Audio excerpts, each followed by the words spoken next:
무서워 말라. 내가 널 도와주리니 너는 마음에 염려치 말라.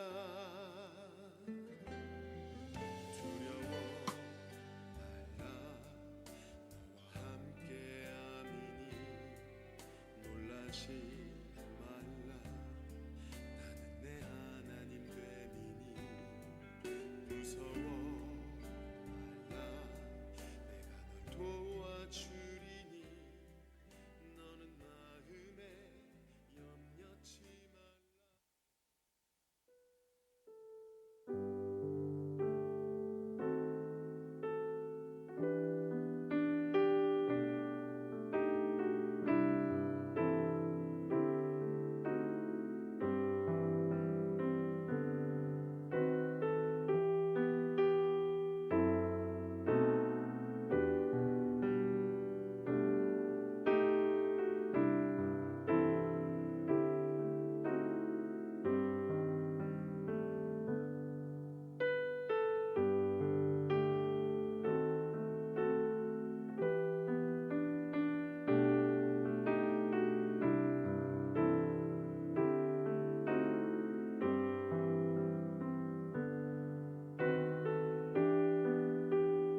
할렐루야, 주님의 이름으로 환영하고 축복합니다. 우리 옆에 있는 지체들에게 이렇게 믿음으로 고백하며 나아갑시다. 함께 예배드림이 기쁨됩니다. 함께 예배드림이 기쁨됩니다. 함께 예배드림이 기쁨됩니다. 아멘. 우리의 영혼을 사망에서 생명으로 옮겨주시고 하나님의 자녀라는 정체성을 부어주신 놀라우신 하나님의 은혜와 사랑을 이 시간 찬양하며 고백하며 높여드리길 소망합니다.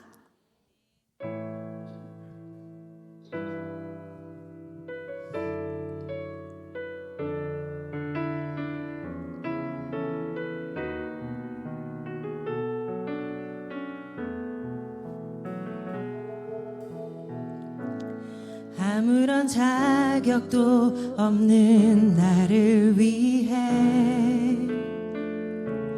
아무런 소망도 없는 나를 위해 사랑한다 사랑한다 사랑한다 말하시네 이 낮은 날 위해 이제 나는 옛사람 아니요 이제 나는 옛사람 아니요 사망에서 건지신 주의 자녀이니 그 한없는 주의 사랑 안에 기쁨으로 걸어가겠네. 아멘. 아무런 자격도 없는 나를 위해 아무런 자격도 없는 나를 위해 아무런 소망도 없는 나를 위해 소망도 없는 나를 위해 사랑한다 사랑한다 사랑한다 사랑한다 말하시네 이 낮은 날 위해 다시 한번 찬양합시다. 아무런 자격도 없는 나를 위해 아무런 소망도 없는 나를 위해 사랑한다 사랑한다 사랑한다 말하시네 이 낮은 날 위해 이제 나는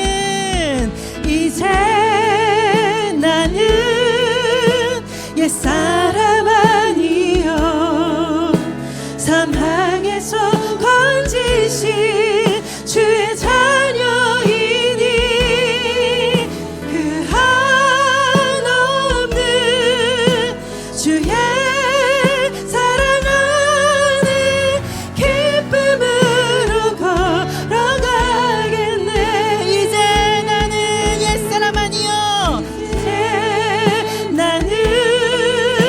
옛사람 아니요 사망에서 건지신 주의 자녀이니 그 한없는 주의 사랑 안에 기쁨으로 걸어가. 한 번 더.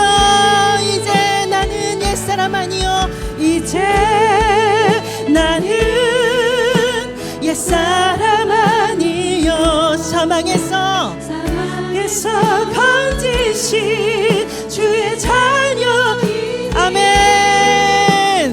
그 한없는 주의 사랑 안에 기쁨으로 걸어가겠네. 내가 너를 굳세게 하리라. 내 손으로 너를 꼭 붙들리라.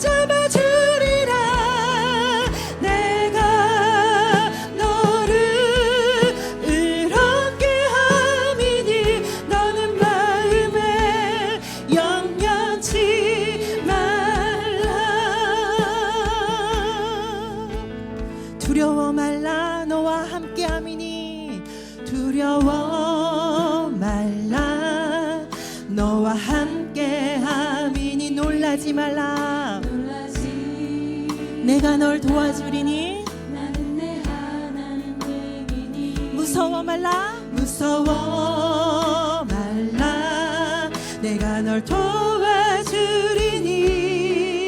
너는 마음에 염려치 말라 한 번 더 우리 고백하며 나갑시다. 두려워 말라 두려워 말라 너와 함께함이니 놀라지 말라 나는 내 하나님 내 민이 무서워 말라 내가 널 도와주리니 너는 마음에 염려치 말라 아멘 내가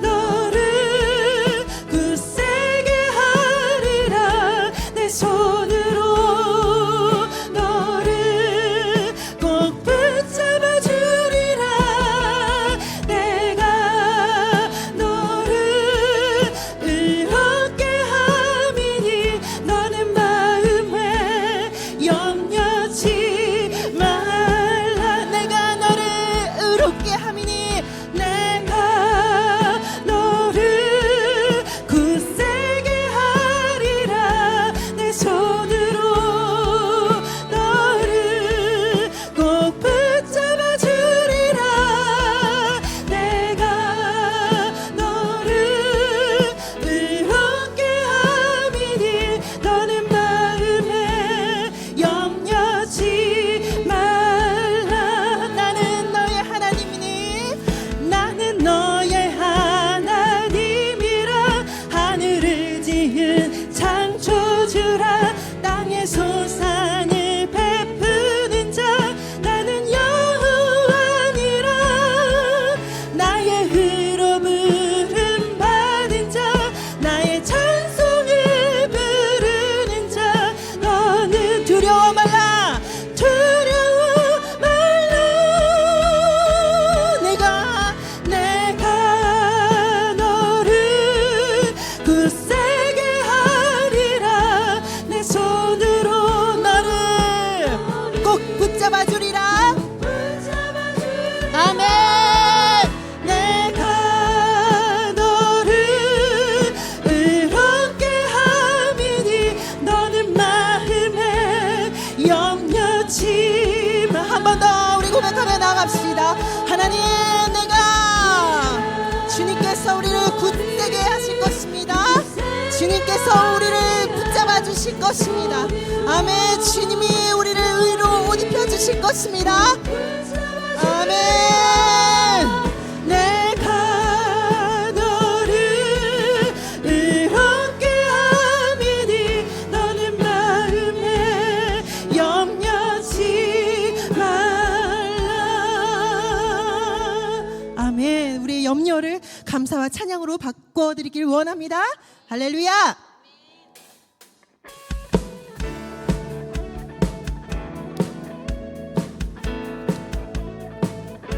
순종하며 나아갑시다. 할렐루야 복음 들고 사들 없는 자들의 밝기 아름답고도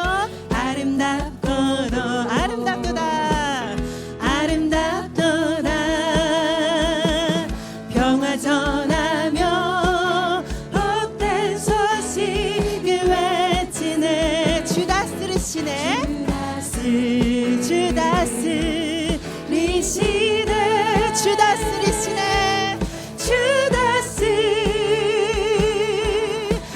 시네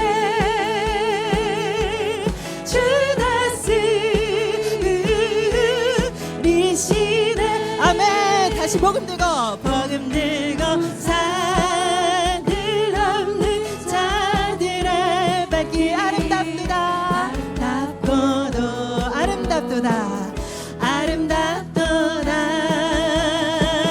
평화 전하며 복된 소식을 외치네 주다스리시네 주 다스리시네. 아멘. 우리의 삶을 다스리시는 주님, 주 다스리시네.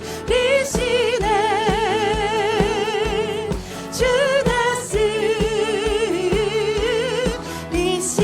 주 다스리시네. 주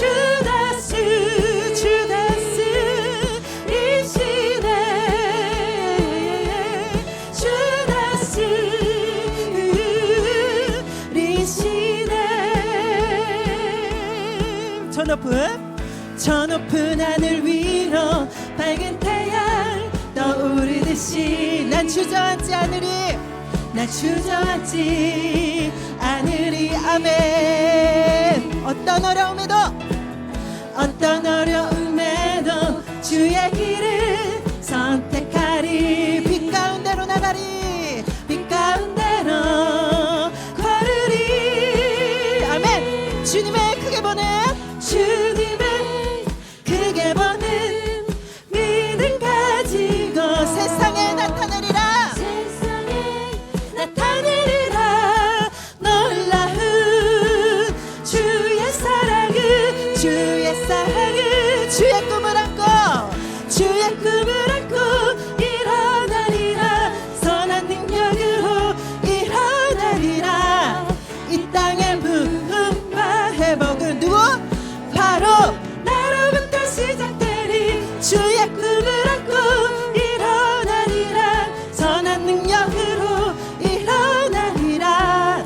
이 땅의 부흥과 회복은 바로 나로부터 시작되리. 주님을 크게 보는 믿음 가지고 세상에 나타내리라. 놀라운 주의 사랑을 주의 꿈을 안고 일어나리라. 선한 능력으로 일어나리라. 이 땅의 부흥과 바로 누구? 바로 나로부터 시작되리. 주의 꿈을 안고 일어나리라. 선한 능력으로 일어나리라. 이 땅의 부흥과 회복은 바로 우리 목소리로 찬양할까요? 주의 꿈을 안고 일어나리라. 선한 능력으로 일어나리라.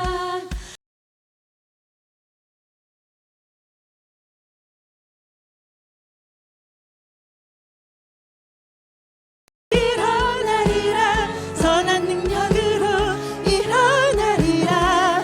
이 땅의 부흥과 회복은 바로 나로부터 시작되리. 아멘. 그리하실 주님을 찬양합니다. 아멘.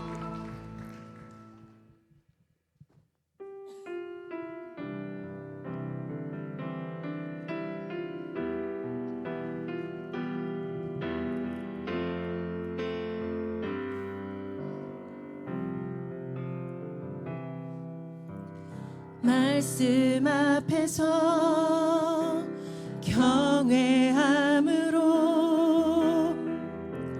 주께 홀로 섭니다. 생명의 말씀 읽고 순종해 주를 예배합니다. 기록된 말씀 힘이 있어서 진리로 우리 거룩해 하며 거룩한 말씀 세세 영원히 복음이 되어 말씀하시네. 하나님 말씀에 두려워 떠는 자, 그 말씀에 생명을 거는 자 한 사람 찾으시는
순종하며 주 따라가는 자 영원한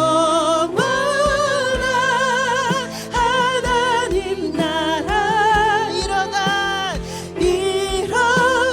주의 교회여 일어나라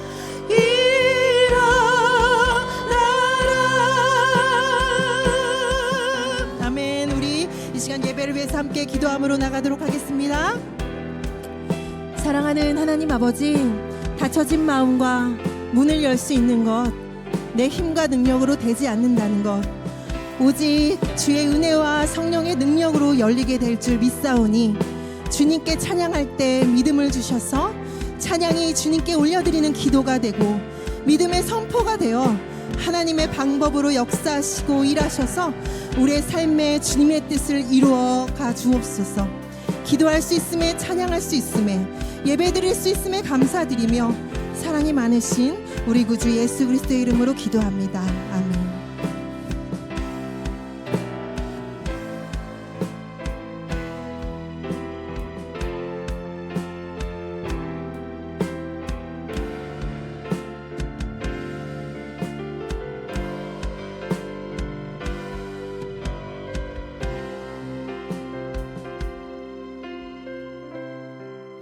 김미라 성도님 11조 헌금 무명으로 하나님 앞에 헌금 올려드립니다. 사랑과 은혜가 충만하신 주님 감사합니다. 하나님 이 시간 우리가 주님의 말씀 앞에 서 있습니다. 하나님 오늘 이 말씀을 통하여서 우리가 주님의 마음을 깨달아 알게 하시고 또한 그 마음을 통하여서 우리가 세상 가운데에 순종하며 살아가는 그런 믿음의 결단으로까지 이어지는 그런 귀한 시간 될 수 있도록 주님 우리를 붙들어 주시옵소서. 이 모든 말씀 우리 주 예수 그리스도의 이름으로 기도드립니다. 아멘. 할렐루야. 네, 수요 TBC 성서연구에 참 잘 나오셨습니다. 오늘은 이제 36강 이사야서를 함께 살펴보는 날입니다. 저번에 이사야서 전반부를 다뤘고요. 오늘은 이제 이사야 후반부를 좀 다루게 되는데 제목을 보시면 해방된 백성 고난받는 종이라는 제목으로 오늘 함께 말씀을 나누겠습니다. 이사야서는 성경에서도 아주 중요한 위치에 자리하고 있는 그런 예언서입니다. 앞부분에서는 하나님의 거룩하심, 또 죄에 대한 심판, 또 남유다를 향한 그러한 경고가 나왔다면 이제 우리가 다루게 될 후반부에서는 하나님께서 포로된 백성들을 위로하시고 또 새롭게 해방시키는 그러한 이야기가 나오게 됩니다. 그래서 절망에서 위로로, 심판에서 구원으로, 또 무너짐에서 회복으로까지 이어지는 그런 하나님의 말씀이 새롭게 흘러가고 있는 것을 오늘 말씀을 통하여서 볼 수 있습니다. 하나님은 결코 끝났다라고 말씀하지 않으세요. 그 무너진 자리에서도 하나님은 다시 시작을 이어가십니다. 그래서 오늘 이사야서 40장 1절 말씀이 바로 그러한 선언인데 우리 40장 1절 말씀 함께 읽어볼까요? 혹시 있나요? PPT에? 없으면 제가 읽어드리겠습니다. 너희의 하나님이 이르시되 너희는 위로하라 내 백성을 위로하라. 있네요. 2절까지도 읽어볼까요? 시작. 너희는 예루살렘의 마음이 닳도록 말하며 그것을 외치라. 그 노역의 때가 끝났고 그 죄악이 사함을 받았느니라. 그의 모든 죄로 말미암아 여호와의 손에서 벌을 배나 받았느니라 할지니라 하시니라. 아멘. 자, 오늘 우리가 이사야 40장부터 살펴본다고 했습니다. 이 40장의 첫 시작하는 그 선언이 바로 이 말씀이라는 거예요. 너희의 하나님의 이르시되 너희를 위로하라. 내 백성을 위로하라. 즉 하나님께서는 이스라엘 백성에게 지금 끝난 게 아니다. 내가 다시 시작하겠다. 그러니까 그들을 위로하라라는 그러한 말씀으로 시작을 하고 있다는 것이죠.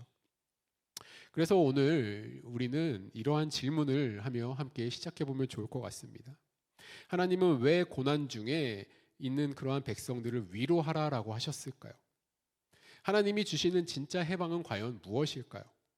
그리고 오늘 우리에게 주시는 그러한 종의 삶은 과연 어떤 의미인가? 이 시간 이 질문들을 좀 마음에 품고 우리는 해방된 백성 또 고난받는 종이라는 제목으로 이사야서의 후반부를 좀 살펴보길 원합니다. 자, 먼저 프렐루드를 좀 살펴보시면 이사야의 이제 큰 흐름을 좀 정리할 텐데, 이사야서는 한 권의 책 안에서 심판과 위로 또 경고와 소망이 함께 흐르고 있습니다. 그래서 학자들은 이사야를 뭐 제1 이사야, 제2 이사야라고 나누기도 하고 또 더 세부적으로 나눠서 3 이사야까지도 나누기도 합니다.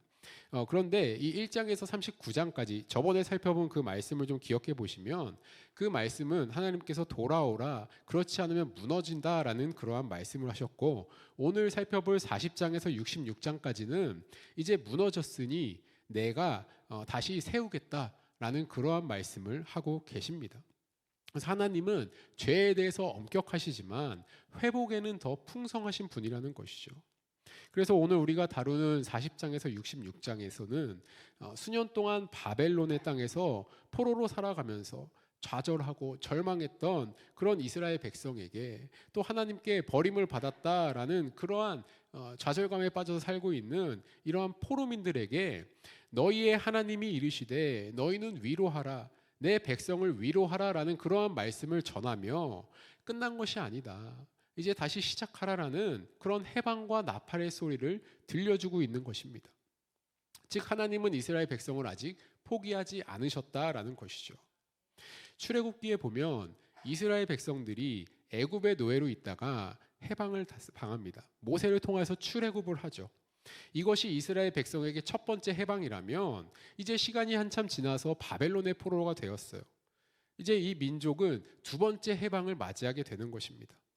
바벨론 포로 생활에서 풀려나서 고국으로 돌아오는 상황, 이것을 우리는 제2의 출애굽이다라고 부르고 있는 거예요. 그래서 이사야의 후반부, 즉 오늘 우리가 살펴본 본문의 시대적 배경을 좀 살펴보면 이사야가 활동하던 시대는 단순히 유다 나라의 위기만 있는 것이 아니었습니다. 이 시기에는 세계의 패권이 계속해서 바뀌던 그러한 격변기였어요.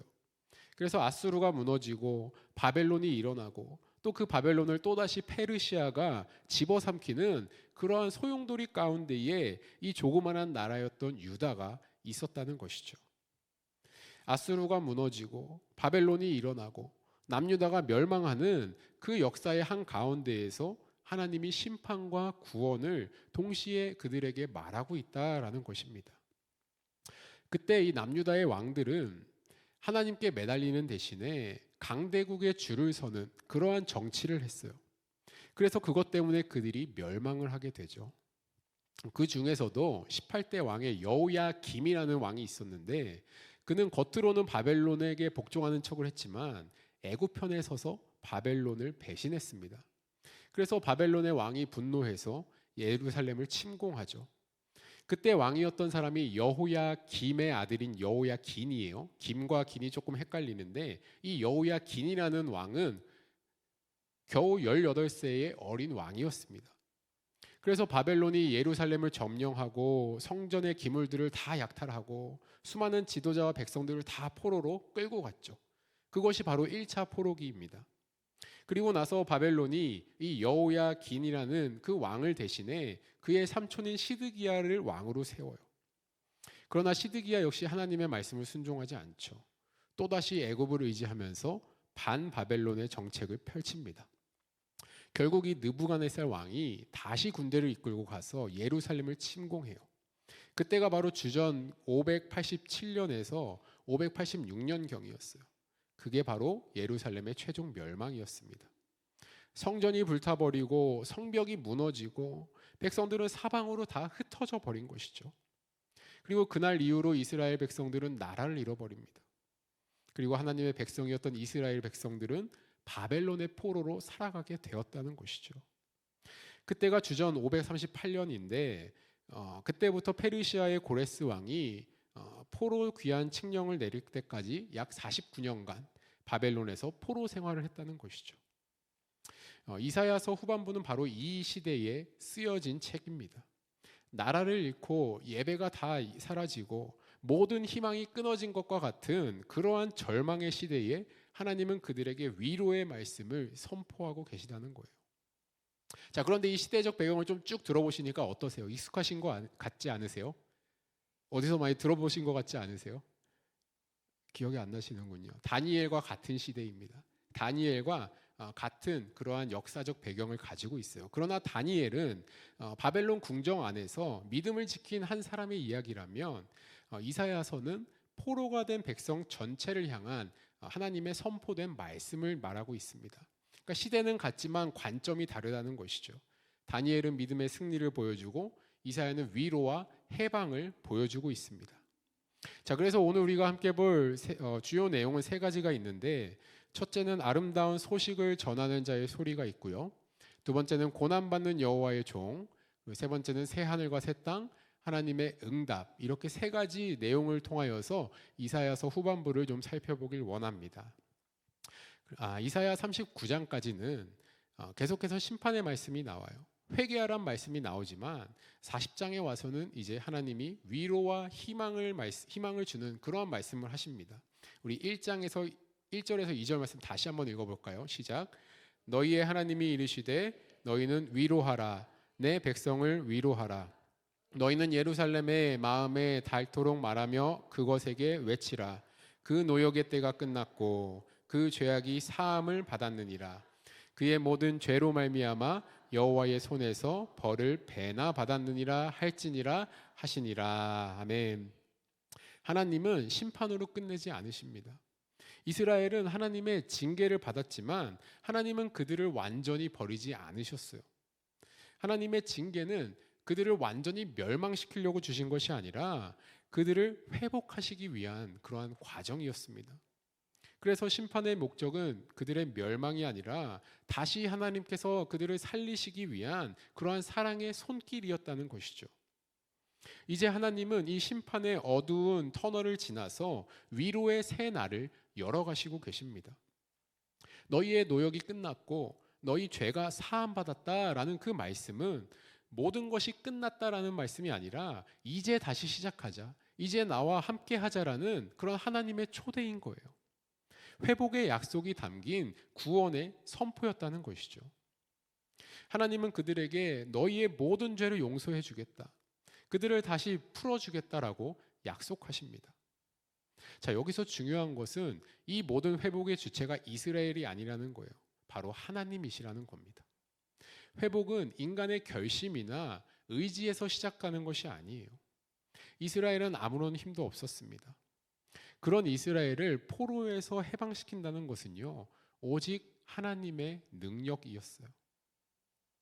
여러분, 이게 바로 은혜입니다. 우리는 아무런 능력이 없고 아무런 힘이 없지만 하나님께서 우리를 붙들어 주실 때 불가능이 가능하게 된다는 거예요. 죄에 대한 하나님의 태도는 언제나 분명합니다. 죄인을 향한 하나님의 마음은 그러나 항상 열려 있어요. 죄는 싫어하시지만 죄인은 사랑하시는 분이 바로 하나님이십니다. 우리는 한번 무너지면 이제 끝났구나, 나는 끝났다라고 생각하지만 하나님은 우리에게 이렇게 말하세요. 아니야, 너 아직 끝난 게 아니야. 나와 같게 다시 시작하자라고 말씀하고 계십니다. 자, 우리가 이사야 말씀 중에 잘 아는 말씀이 하나 있습니다. 40장 31절 말씀, 이 말씀 함께 읽어보겠습니다. 시작. 오직 여호와를 앙망하는 자는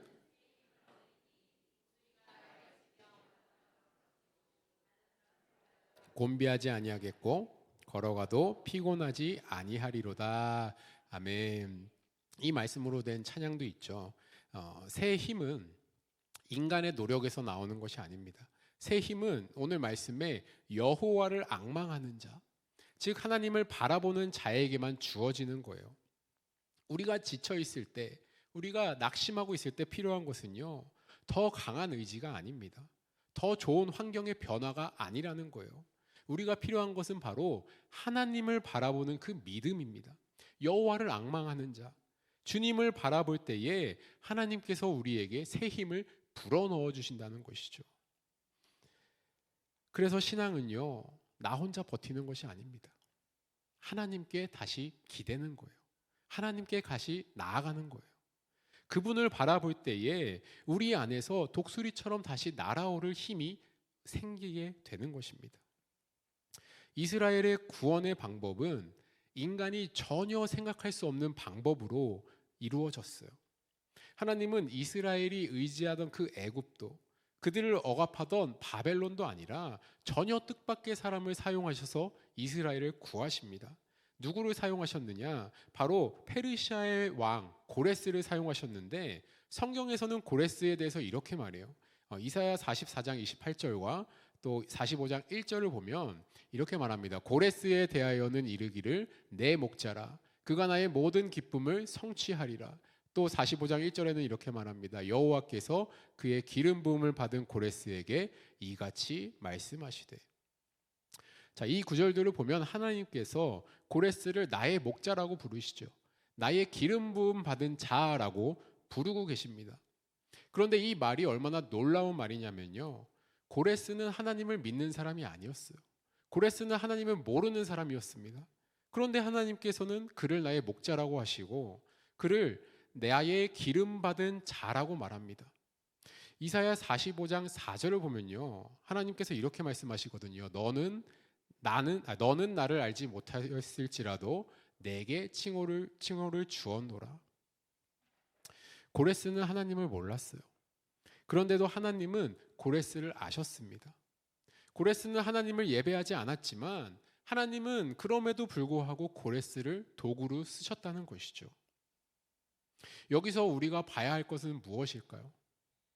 하나님을 믿지 않아도 하나님이 들어쓰시니 그냥 내 마음대로 살아야겠다 이것이 아니라 하나님은 우리가 통제할 수 없는 사람과 우리가 전혀 예상하지 못하는 방식으로 일하신다는 것입니다.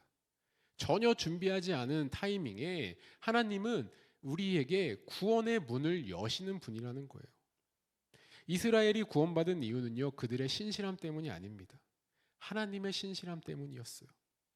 하나님이 일하셨고 하나님이 그들을 구원하셨고 하나님이 그들을 고향으로 이끄셨다는 것입니다. 그래서 하나님은 이사야를 통하여서 계속 이스라엘 백성에게 이런 말씀들을 하세요. 이사야 44장 11절 말씀에 나 곧 나는 여호와라 나 외에 구원자가 없느니라. 또 43장 19절에 보라 내가 새 일을 행하리니 이제 나타낼 것이다. 하나님은 이스라엘 백성에게 계속해서 이런 말씀을 하고 계세요. 구원은 그들의 힘으로 된 것이 아니라는 것이죠. 나 외에 구원자가 없다. 내가 새 일을 행하겠다. 하나님이 일하겠다라는 말씀을 하고 계시는 거예요. 하나님은 고레스를 세우시고 그를 통해 바벨론의 문을 여시고 또 이스라엘 백성을 다시 회복시키셨습니다. 하나님께서 이스라엘의 역사 가운데서 일하셨듯이 지금 우리의 인생 가운데서도 일하고 계십니다. 우리가 보지 못할 때에도 하나님은 여전히 움직이고 계세요. 그리고 하나님은 여전히 그분의 뜻을 이루어가고 계십니다. 우리가 알지 못하는 방식으로 전혀 예상할 수 없는 그러한 방법으로 하나님은 일하고 계십니다. 여전히 우리를 향한 그 구원의 역사를 써가고 계세요. 그러므로 사랑하는 성도 여러분, 이 시간 눈에 보이는 현실만 바라보지 마시기 바랍니다.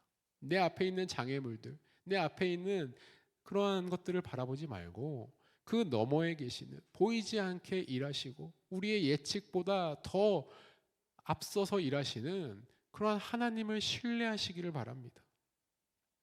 하나님께서 이스라엘 백성을 이렇게 풀어주신 데에는 분명한 목적이 있었어요. 그 목적은 그냥 이스라엘 백성이 단순히 자유롭게 살라라는 것이 아니었습니다. 하나님이 그들을 풀어주시고 그들을 자유하게 하신 것은 세상을 섬기도록 하는 하나님의 부르심이었어요. 이스라엘은 자신들만 하나님의 선택을 받았다라는 그러한 선민의식이 강하게 있었습니다. 그래서 하나님이 우리만 사랑하신다, 우리가 구원의 중심이다라는 그러한 배타적인 마음이 그들 가운데 항상 있었어요. 그러나 하나님이 이스라엘 백성을 택하신 이유는 아브라함에게 하신 약속처럼 온 땅에 복이 되게 하기 위함이었습니다. 이스라엘 백성은 그러한 하나님의 목적을 잃어버리고 특권의식에 빠져서 버렸던 것이죠. 그래서 하나님이 다시 그들에게 정체성을 재설정해 주세요. 너희는 이제 선민으로 살지 말고 고난받는 종으로 살아라. 너희가 이제 고난을 당해보지 않았느냐? 포로로서 49년간 바벨론에서 그 슬픔을 느껴보지 않았느냐? 이제는 너희가 이 세상의 눈물을 알았으니 너희가 그 사람들의 눈물을 닦아주는 그런 고난받는 종이 되어라라고 그들에게 말씀하시는 거예요. 그래서 이사야 49장 6절에서 이렇게 말하죠. 우리 함께 읽어보겠습니다. 시작. 내가 또 너를 이방의 빛으로 삼아 나의 구원을 베풀어서 땅 끝까지 이르게 하리라. 아멘. 지금 하나님이 뭐라고 하십니까? 너희만 구원받는 백성으로 살지 말고 구원을 흘려보내는 그러한 백성이 되어라라고 말씀하고 계시는 거예요. 해방의 끝은요, 그냥 자유가 아닙니다. 해방의 끝은 자유가 아니라 섬김의 시작이었어요. 출애굽이 끝이 아니었던 것처럼 포로 귀환도 결코 끝이 아니었습니다. 예수님 또한 우리를 구원하시기 위하여 고난과 섬김의 길을 걸어가셨죠. 우리 이사야 53장 5절 말씀 한번 읽어보겠습니다. 그가 찔림은 우리의 허물 때문이요 그가 상함은 우리의 죄악 때문이라. 그가 징계를 받음으로 우리는 평화를 누리고 그가 채찍에 맞음으로 우리는 나음을 받았도다. 아멘. 예수님은 온 인류를 위하여서 그들의 죄를 대신 짊어지셨어요. 그분은 십자가를 통하여서 우리 모두가 진정한 해방을 얻게 되었습니다. 하나님이 이스라엘을 해방시킨 이유는 그들 자신만을 위한 해방이 아니라 섬김을 위한 해방이었다는 것이죠. 구원은 끝이 아니라 시작이었습니다. 이제 풀림을 받은 이 이스라엘 백성은 더 이상 하나님만의 민족이 아니라 세상의 고통을 품는 하나님의 종으로서 존재해야 되는 그러한 역할을 받게 된 거예요. 그래서 그들의 정체성은 선민의식에만 갇혀있는 그런 특권의식이 아니라 희생과 섬김이었다는 것이죠. 그들의 존재 이유는 복의 통로였습니다. 세상 속에 빛이 되는 것이었어요. 이것을 오늘 우리에게 적용해 보면 하나님께서 우리를 구원하신 이유도 같습니다. 우리를 교회 안에서만 믿음 생활을 잘하는 그러한 선민이 되기 위해서 우리를 구하신 것이 아니세요. 하나님께서 우리를 먼저 구원하신 이유는 바로 세상 한가운데에 보내시기 위해서, 파송하시기 위해서 제자로 우리를 불러주셨다는 것입니다. 우리가 은혜를 받은 이유는 우리만 편하게 살기 위함이 결코 아니에요. 나 혼자 편하게, 나 혼자 천국 가기 위해서 사는 것이 아닙니다. 하나님은 우리가 이 세상의 상처를 함께 품길 원하세요. 우리의 이웃, 우리의 동역자들, 우리의 가족들의 아픔을 함께 짊어지기를 원하신다는 거죠. 그래서 그들의 삶 속에서 하나님의 위로를 흘려보내는 그러한 통로가 되기를 원하신다는 것입니다.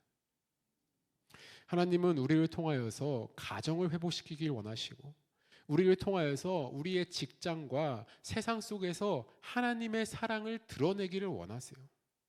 그래서 우리의 해방은 개인적인 자유로 끝나는 것이 아니라 세상을 치유하고 세상을 섬기는 그 은혜의 사명으로 이어져야 한다는 것입니다. 그러므로 우리가 예배하는 지금 이 자리에서만 하나님을 믿는 것이 아니라 우리의 삶의 현장에서도 하나님의 일을 이루어가는 그러한 섬김의 종이 되시기를 축원합니다. 우리가 받은 해방은 끝이 아니라 주님이 주시는 그 사명의 시작입니다. 그 사명을 따라 살아갈 때에 우리의 인생은 고난 속에서도 하나님의 영광을 드러내는 그러한 통로가 된다는 것을 꼭 기억하시기 바랍니다. 마지막으로 하나님은 해방된 백성을 고난받는 종으로만 부르셨을 뿐이 아니라 그 길 끝에 새 하늘과 새 땅을 약속하셨어요. 주전 538년에 바벨론에서 풀림을 받은 이 이스라엘 민족은 48년 만에 예루살렘으로 귀환하게 됩니다. 하지만 그들이 예루살렘에 도착했을 때 그 현실은 너무나도 달랐습니다. 그들이 꿈꾸던 그러한 영광의 시온이 아니라 그들의 눈앞에 펼쳐진 것은 황폐가 된 그러한 도시였고 무너진 성전이었고 잡초가 무성하게 자란 그러한 거리들이었어요. 그래서 돌아온 백성들의 마음은 설레임보다 당혹감과 절망으로 가득했습니다. 그리고 그곳에서는 또 바벨론 포로로 끌려가지 않은 남아있었던 유대인들이 있었는데 이들은 이미 그곳에서 자신들만의 살림을 꾸리고 자신들만의 땅을 차지하고 경제권을 잡고 있던 사람들이었어요. 그래서 바벨론에서 돌아온 그런 사람들을 반갑게 맞이하기는커녕 텃세를 부리며 반감을 드러냈습니다. 포로 귀환 자들은 자신들이 하나님의 약속을 믿고 돌아왔는데 정작 같은 민족에게 냉대와 저항을 받게 된 그러한 상황에 놓여 있었던 거예요. 거기다 더 큰 문제가 있었는데 이스라엘 북쪽에는 사마리아 사람들이 살고 있었죠. 그들은 예전에 북왕국 이스라엘의 후손과 아시리아에서 이주해온 이방 민족들이 섞여서 만들어진 그러한 혼혈 민족이었습니다. 그런데 이 사마리아 사람들이 예루살렘 성전을 다시 세우려던 이런 유대인들을 노골적으로 방해하기 시작하는 거예요. 그들은 처음에 우리도 너희 하나님을 섬기니까 우리도 함께 성전을 짓자라고 하면서 다가왔습니다. 그러나 유대인들이 너희는 우리와 함께 할 수 없다라고 거절하자 그때부터 태도를 바꿔버려요. 그래서 페르시아 왕에게 고발하고 정치적으로 방해하고 공사를 중단시키려고 합니다. 그래서 결국 이 성전 재건은 16년 동안 중단되고 멈춰버리고 말아요. 그 가운데에 이스라엘 백성들의 하나님의 집을 세우려던 그런 열정은 식어가고 또 경제적인 어려움과 사회적인 갈등 속에서 점점 그 성전을 세우기가 어려워지는 그런 상황에 처했습니다. 그렇게 무너진 현실 속에서 이사야가 다시 하나님의 말씀을 선포하는데 우리 함께 65장 17절 말씀을 읽어보겠습니다. 보라, 내가 새 하늘과 새 땅을 창조하나니 이전 것은 기억되거나 마음에 생각나지 아니할 것이라. 아멘. 하나님은 지금 무너진 현실 속에서 새로운 창조를 선언하고 계십니다. 지금 이스라엘 백성의 눈앞에는요, 무너진 성전이 있었어요. 갈라진 공동체가 있었고 식어버린 그러한 신앙이 있었지만 하나님은 그들이 보지 못하는 더 큰 모습, 더 큰 그림을 보고 계셨다는 것입니다. 하나님은 단순히 이스라엘 백성을 옛 모습을 회복시키기 위해 하신 것이 아니라 완전히 새로운 세상, 완전히 새로운 질서, 새로운 관계를 창조하시기를 원하셨습니다. 하나님의 그 새로운 창조는 이스라엘의 과거를 덮어버릴 만큼 크고 놀라웠던 거예요. 하나님이 새 일을 시작하실 때에 그분은 우리의 과거에 묶여있던 그러한 사슬들을 다 끊어버리십니다. 우리가 여전히 붙잡고 있는 그러한 실패들, 상처들, 실수, 후회, 이 모든 것에서 우리를 다 자유하게 하신다는 거예요. 왜냐하면 하나님은 과거를 정리하시는 분이 아니라 미래를 창조해 나가시는 분이시기 때문입니다. 그러므로 사랑하는 성도 여러분, 혹시 여러분들 가운데 무너진 현실을 살아가고 있는 분들이 계십니까? 아무리 돌아봐도 회복의 길이 보이지 않고 아무리 돌아봐도 어떻게 나아갈 길이 보이지 않는 그러한 현실 가운데에서도 하나님은 오늘 우리에게 말씀하고 계세요. 보라, 내가 새 일을 행하리니 이제 나타날 것이다. 하나님은 지금도 일하고 계십니다. 우리의 눈에 보이지 않아도, 우리의 계산으로는 설명되지 않아도 하나님은 오늘도 지금 이 순간에서도 새 하늘과 새 땅을 창조하고 계세요. 이사야의 마지막 메시지는 절망이 아니라 소망입니다. 종말이 아니라 새로운 시작이고 무너짐이 아니라 새 창조의 선언이었어요. 하나님은 심판으로 끝내지 않으시고 위로로 시작하시며 고난 속에서도 일하시고 마침내 새 하늘과 새 땅으로 응답하셨습니다. 그리고 이 약속을 붙드는 모든 사람들에게 하나님은 실제로 그것을 보게 하세요. 아마 어떤 분들은 나는 아직 못 보고 있는데 어떻게 볼 수 있냐라고 물어보시는 분이 있을지도 모릅니다. 우리는 그 하나님의 약속을 실제로 눈으로 보는 것이 아니라 믿음으로 먼저 보는 것입니다. 그리고 믿음으로 먼저 그것을 붙드는 거예요. 그것이 나에게 일어나서 붙드는 것이 아니라 일어날 것을 믿고 그것을 붙드는 것입니다. 그러므로 이 시간 우리가 붙들어야 할 것은 우리의 과거가 아니라 우리에게 일어난 현재가 아니라 하나님의 약속이라는 것입니다. 우리의 실패가 아니라 하나님의 계획을 붙들어야 한다는 거예요. 우리의 무너짐이 아니라 하나님의 새로운 창조를 믿고 그분의 신실하심과 그분의 능력을 바라보며 나아가야 한다는 것입니다. 우리 함께 이 말씀 다시 한번 읽어보길 원합니다. 시작. 보라, 내가 새 하늘과 새 땅을 창조하나니 이전 것은 기억되거나 마음에 생각나지 아니할 것이니라. 바라기는 이 말씀을 붙잡고 새 일을 행하시는 그 하나님을 신뢰하며 오늘도 믿음의 그 발걸음을 내딛는 우리 모두가 되기를 주님의 이름으로 축복합니다. 이 시간 함께 보라 너희는 두려워 말고 이 찬양 부르며 하나님 함께 결단하며 나아가길 소망합니다.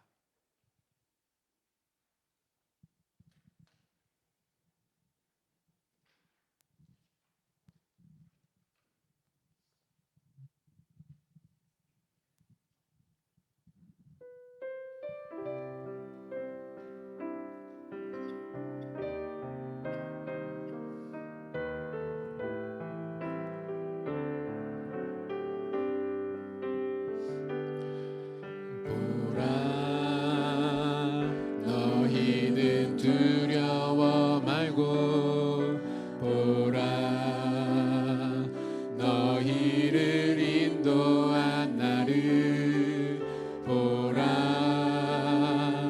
너희는 지치지 말고 보라 너희를 구원한 나를 너희를 치던 적은 어디 있느냐 너희를 억누르던 원수는 어디 있느냐 보라 하나님 구원을 보라 하나님 능력을 너희를 위해서 쌓으시는 주의 손을 보라 보라 하나님 구원을 보라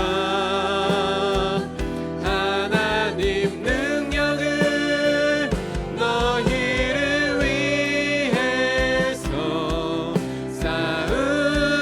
쌓으시는 주의 손을 보라. 처음부터 고백합니다. 보라 보라 너희는 두려워 말고 보라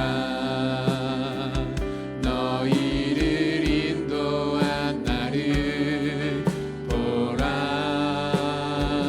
너희는 지치지 말고 보라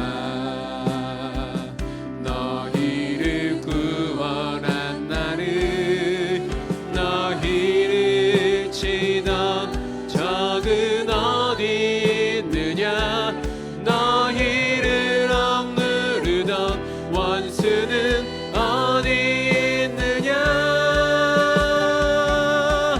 보라 하나님 구원을 보라 하나님 능력을 너희를 위해서 쌓으시는 주의 손을 보라 보라 하나님 구원을 보라 하나님 구원을 너희를 위해서 쌓으시는 주의 손을 보라 보라 하나님 구원을 보라 하나님 구원을 보라 하나님 능력을 너희를 위해서 쌓으시는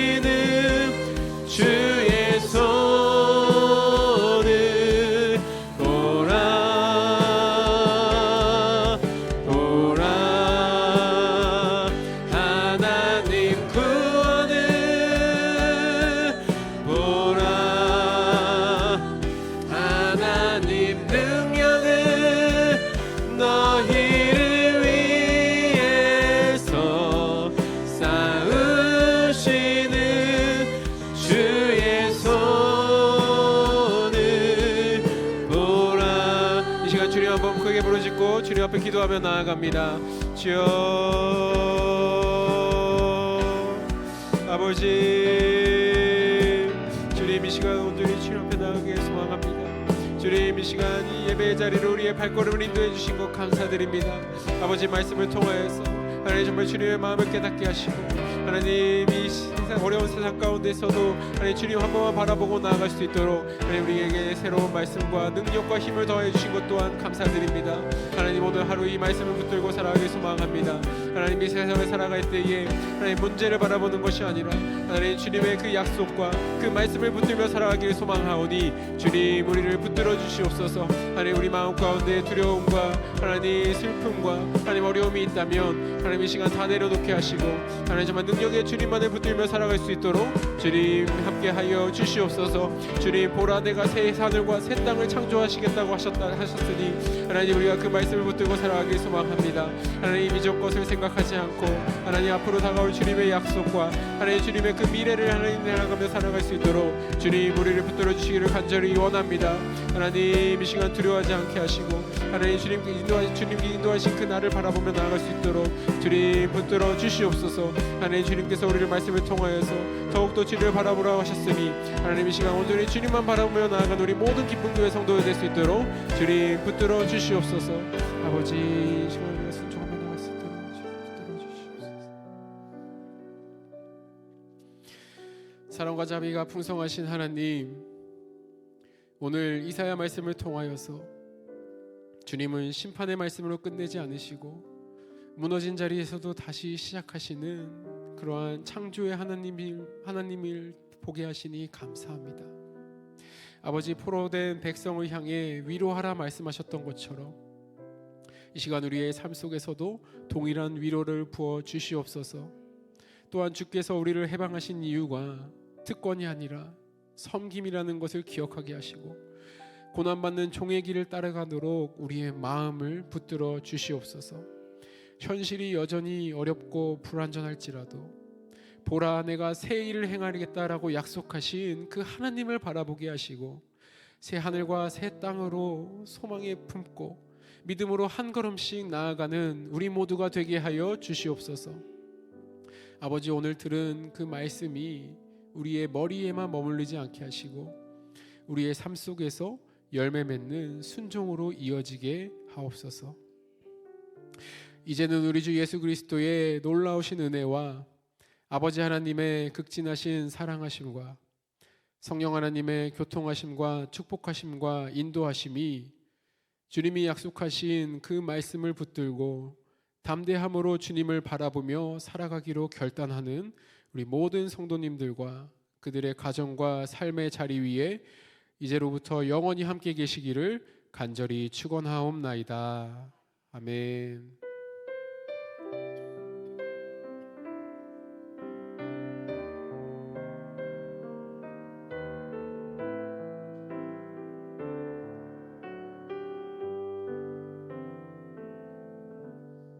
수요 TBC 성서연구를 마칩니다. 기도하기 원하신 분들은 자리에 남아서 자유롭게 기도하시고 돌아가시기 바랍니다.